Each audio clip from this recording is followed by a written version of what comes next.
Donc, Owen Farrell est-il un fou? Réponse après le générique.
Salut à toi, chers serres les buteurs, et bienvenue sur la chaîne du Club des Buteurs. On va voir aujourd'hui si Owen Farrell a-t-il pété un câble tout simplement lors du dernier match France-Angleterre ou Angleterre-France lors du tournoi d'automne, donc tournoi un peu spécial sous Covid fin 2020, à l'automne 2020. Qu'est-ce qui s'est passé lors de ce match où la France a brillé par sa bravoure, ses qualités, hein, je pense que tout le monde l'a vu, au moins le résumé, je ne reviendrai pas là-dessus. Qu'est-ce qui s'est passé pour Owen Farrell? Quelque chose d'assez intéressant à décrypter ou analyser de manière assez légère, en tout cas aujourd'hui.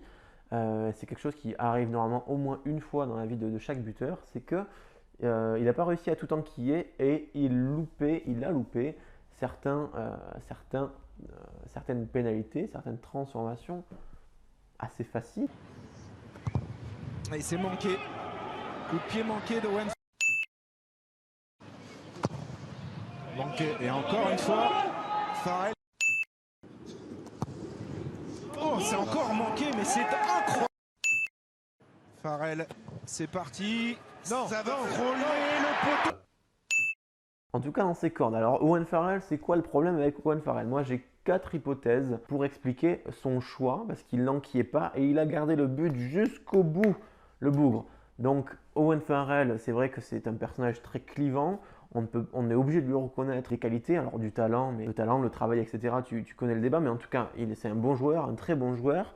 Bon, il est anglais, donc nous, beaucoup de Français le détestent, et à juste titre, et je pense qu'il n'y a pas que les Français qui ne l'aiment pas.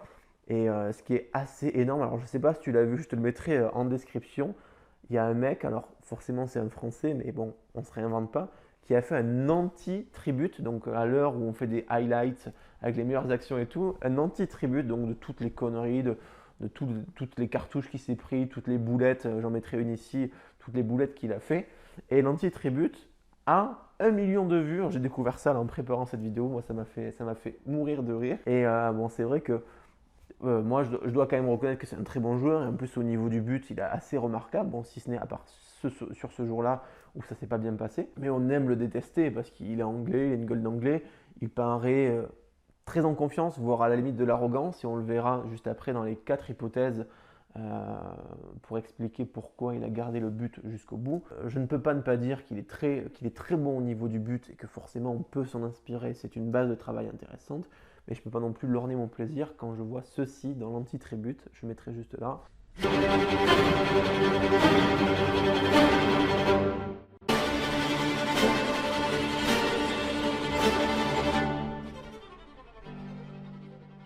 Donc on va passer tout de suite aux 4 hypothèses en jeu. Donc j'ai quand même pris des petites notes. Donc pendant comme je l'ai dit, je le répète, pendant ce match, il a loupé des pénalités faciles, des transformations évidente et pourtant il a gardé le but jusqu'au bout et c'est même lui qui a passé le tir au but de la gagne après quoi, il y a eu plus de 100 minutes de jeu, ouais, plus d'une heure et demie de jeu, je sais plus. Alors je me suis dit pourquoi il garde le but jusqu'au bout, parce qu'on l'a vu, parfois on peut passer le relais. J'ai fait une vidéo sur l'affaire, enfin l'affaire, c'est pas l'affaire, mais entre Ben Botica et Maxime Lucu qui ont passé le relais lors du dernier Clermont UBB. Donc je mettrai la fiche en l'écran si jamais la vidéo je l'ai publiée avant celle que tu es en train de voir. Il y a un passage de relais possible, c'est ce qui se fait souvent quand on enchaîne quelques échecs, etc. et qu'on ne se sent pas. Donc justement, première hypothèse, c'est qu'il se sentait finalement. Il loupe des pénalités, ce qui peut arriver, mais parfois un peu de vent, un pied d'appui qui glisse. Peut-être qu'il se sentait en confiance et que ça passait pas, mais il se sentait de continuer parce qu'il, voilà, techniquement, il ne voyait pas le problème, il n'y avait pas de problème majeur. Et il s'est senti de continuer. Donc peut-être qu'effectivement, les sensations étaient présentes, puis il a joué d'un coup de malchance, une fois, 2 fois, 3 fois. Bon, c'est vrai que 3 fois d'affilée, ça fait beaucoup, mais peut-être que c'était qu'un coup de malchance et qu'il a préféré le garder. Ma deuxième hypothèse, c'est qu'il n'y avait peut-être pas de buteur numéro 2. Alors, je n'ai pas la composition exacte en tête. Il me semble tout de même qu'il y avait peut-être Henry Slade sur le terrain, qui est un bon gaucher. En tout cas, s'il y était, il y aurait eu une option de buteur numéro 2. Je me dis peut-être qu'il garde le but parce qu'il n'y a pas vraiment de buteur numéro 2. Ou s'il y en a un, peut-être qu'il ne se sent pas de prendre le relais dans un match hyper. Donc peut-être qu'il n'y avait pas de buteur numéro 2. Troisième hypothèse, qui recoupe un peu la première. La première, je vous ai dit, peut-être qu'il avait de bonnes sensations et qu'il était quand même en confiance. Peut-être que, mais on va peut-être glisser un petit peu vers ce côté anti-anglais qui est bien français. Voilà, chez bon nombre d'amoureux du rugby, peut-être qu'il s'est montré arrogant. Peut-être. On lui prête de l'arrogance dans des faits de jeu passés. Peut-être que là, effectivement, il a fait preuve d'arrogance. Je crois qu'il était capitaine. Peut-être qu'il s'est dit, non, je garde jusqu'au bout pour montrer que je lâche pas, quoi, et que c'est moi le chef et que je tiens à bord. Donc peut-être qu'il s'est montré arrogant. Donc un peu de la confiance exacerbée. Et pour la dernière hypothèse, voilà, c'est juste pour la petite blague, D, réponse D. Donc finalement, il y a 3 hypothèses possibles. Moi, je retiens quand même quelque chose entre la 1 et la 3. C'est-à-dire que peut-être qu'il avait de sensations pas si terribles, pas si catastrophiques que ça, mais que finalement, il a voulu tenir jusqu'au bout son rôle, son statut. Ça lui a souri, hein, parce qu'après tout, si la France avait gagné, je pense qu'on lui serait tombé dessus assez lourdement pour ses échecs inhabituels et son obstination, à ne pas passer le relais. En tout cas, ça lui a réussi pour cette fois.